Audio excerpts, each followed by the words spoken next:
All right, we're going to move straight into phone tips. The one thing I did before this call is I sent out some texts to different board members as well as vice presidents, and I said, what area do you want me to train on?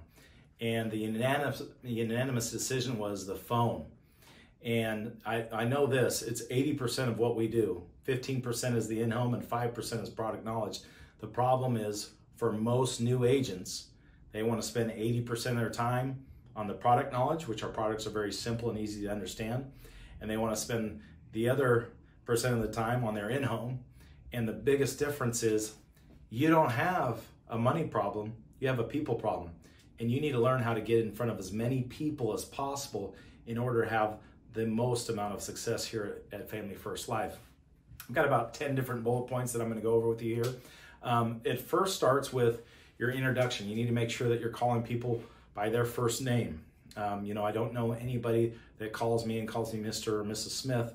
That's a telemarketer. That's what telemarketers would do. So you need to make sure and say, "Hi, John." And don't say it like a question. Say, "Hi, John." They say, "Hello. Hey, this is Matt Smith. I'm getting back to you in regards to the state-regulated life insurance designed to pay your final expenses and burial costs. The purpose of my call is just to confirm some information I have here. I have you at 66-year-old, and your address is 123 Main Street. Is that correct?" "Yes." "Great. Are you still working or are you retired?" "I'm retired." "Okay. When you took the time to fill out this form, was this for a significant other or spouse or for your adult children?" "It was for my significant other." "Okay. Is she working or retired?" "She's retired as well." "Great. My job is just to get you this information. It takes me about 10 minutes to do so. I'm dispatched out in your area on Tuesday. I can see you between about 7 and 7:30. Does that sound fair to you?" "Does that sound fair to you?" I always say, "Does that sound fair to you?" And they'll say yes, and you'll come over and you'll set the appointment. Make sure you tie it down and everything. We'll talk about that here at the end. But that introduction, the first time that they should be speaking is answering questions.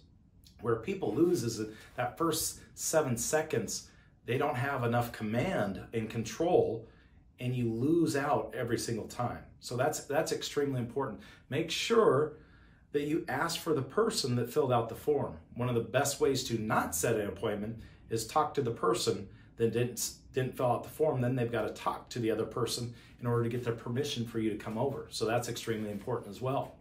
I am not a big fan of making up companies that we don't represent. I don't say, I'm calling with the Benefits Center, Senior Benefits Center, Mortgage Protection Center. There's no centers in my life. I don't say I'm calling with Family First Life either. I'm getting back to them in regards to a form they signed and sent into my office requesting their mortgage to be paid for if they were to die.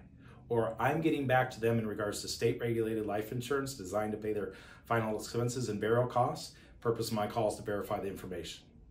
If you do it that way, you're going to eliminate who are you with, what's this about. I believe now whatever you're doing, if something is working for you, I don't need you to change. But if you're needing to improve on the phone, all these little things add up to big victories at the end. So I'm not a big fan of making up places that I don't work for, any sort of benefit center or anything like that. I'm a fan of making sure I'm pretty direct and getting back to them on the reason why they wanted me to contact them to begin with. I'm also not huge. A lot of top producers do this, and a lot of trainings do this as well. But a lot of people like to say, "Do you remember filling out this form?" I don't do that because I'm confirming the information on the form with them on the phone.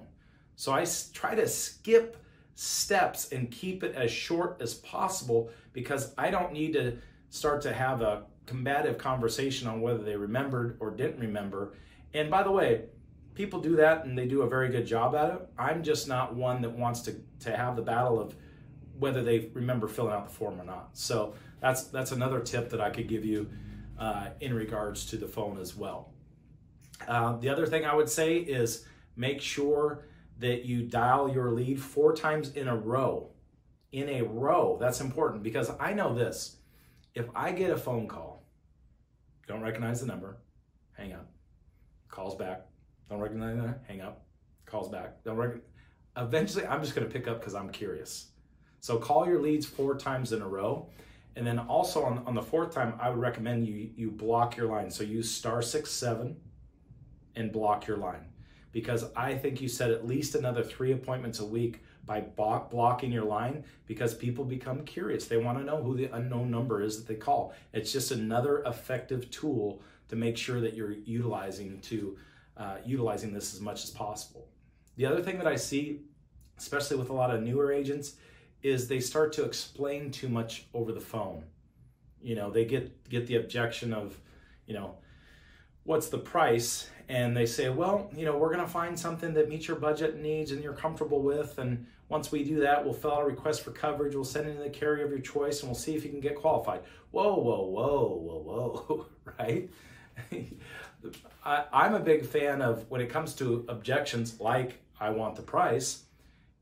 Hey, I would love to be able to give you the price. These are non-medical options, which I would love to verify your health over the phone. I'm sure you understand why I can't do that. So I'm going to be out in your area on Tuesday. I can see you between about 7 and 7:30. Does that sound fair?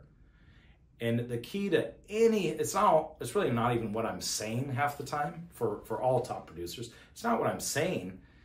It's the fact that I'm moving to the appointment every single time. That's the big difference in regards to top producers. When it comes to objection handling or whatnot, it's purely moving through the script quickly and setting that appointment, because nothing good, happens on the phone.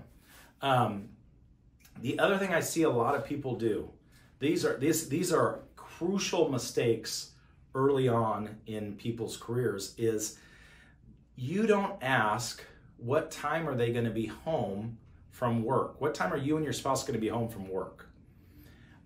Instead, what you do is you say, hey, I've got a time, I've got an afternoon between 12 and 12:30, or I could see between 5 and 5:30. Which one of those works for you? And they say, neither. Oh, we get home at 6:30 or 7. So the key is, before you open up your schedule to them, you need to understand their schedule first.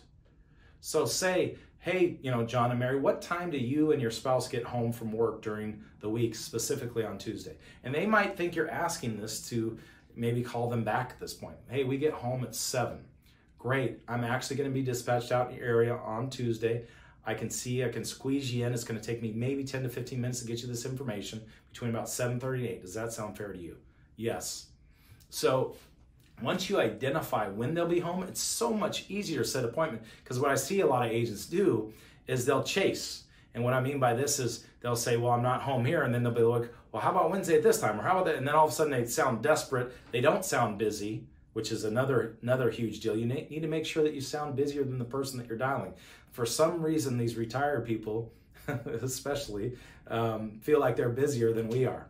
So when you sound like you're available all the time, it's a real difficult deal. So scarcity is attractive. When someone thinks you're available at any given moment, that's not as attractive. So make sure that you're doing that as well. One of the biggest things and one of the biggest areas that you can focus on and improve on is a quality set appointment versus a quick set appointment. One thing that you'll run into all the time is you'll run into, hey, can you call me back? Now's not a good time. So you either sound like a telemarketer, or maybe it really isn't a good time. The interesting thing about all of this, though, is they picked up the phone. They picked up the phone for a reason. So they're trying to get off the phone with you for a reason. So here's the key component. You have to understand, if they get on the phone, you have one shot to set this appointment. They probably will not answer the phone ever again. So you need to move from a quality set appointment to a quick set appointment. How do we do that? Say, hey, Matt, can you give me a call back? Great. What time are you and your spouse home during the week? We get home at 7. Okay, this in regards to paying off your mortgage if you were to die. My job's just simple to get you this information. It takes me maybe 10 to 15 minutes to do so. I'll see you on Tuesday between about 7:30 and 8. Does that sound fair? Yes. So at least you quick set the appointment versus trying to do a quality set appointment where they're going to just hang up on you. So you've got to really learn the difference between the quick set and the quality set. Now, on quick set appointments, will you get higher no-shows? Yeah. But you know what? You're still going to see the vast majority of these people. The other thing I would tell you is this.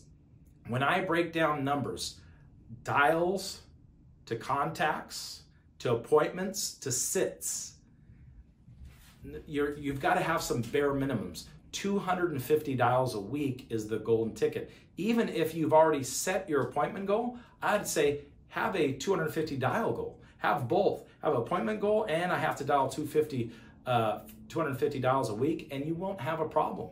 But the difference is people don't dial the phone enough. And remember, a dial, every time you dial a lead, like the 4 times you would dial in a row, that counts every single time. Those counts as dials, just because they didn't pick up the phone. Now, your contacts, depending on whether you're working with newer leads or older leads, your contacts to appointment ratio can be higher or lower. Now, I would tell you if it's a new lead, your goal should be at least, 75% of the time on a new lead, and I'm thinking final expense, you should be able to set an appointment with that individual if you're doing a good job on the phone. Now, here's the numbers inside the numbers. Most people, as far as agency-wide, this is all a Family First Life, probably see anywhere from 60 to 70% of the people that they set an appointment with. So know the numbers to begin with. If you set 30 appointments a week, you're probably going to sit with 20, maybe 22. Understand the numbers inside the numbers. That's why when it comes to final expense, book them hour upon hour. You should be able to get in and out of a house within 30 minutes and drive 30 minutes to your next appointment. And sometimes you'll get a no-show and your time frames will collapse, and you can do some door knocking and other things individually and have extreme amount of success as well there too. But understanding that just because you have 9 appointments on Tuesday, you might only see 6. So know your numbers before you get started. So that's extremely important as well. The other thing I would tell you that has been a game changer for me is leaving voicemails. People don't pick up the phone because they don't know who you are. And I am specific about my voicemails. I don't try to trick people, because I'm not trying to trick people to get in their house to be able to sell them insurance. I'm direct because the form is direct. It's in regards to state regulated life insurance designed to pay your final expenses and burial costs, alleviate the burden on your family when you die.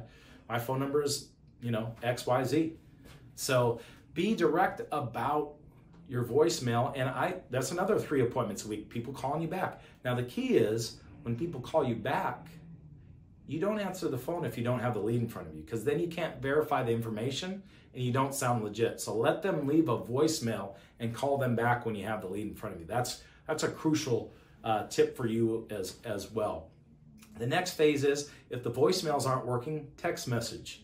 There's several different examples across the board in regards to effective text messaging.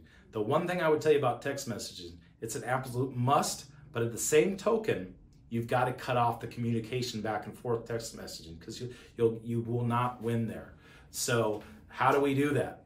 These are non-medical options. I can't be able to do this over the phone through text or a phone call. I just have to verify your health. I wish I could do it over the phone. I'm going to be dispatched out in your area on Tuesday between about 7 and 7:30. Does that work for you? So in the text messages, you need to cut it short. Nothing good happens on the phone, not even on a text message. But the good news is text messages are effective, and they can be another 3 appointments a week. So you got *67.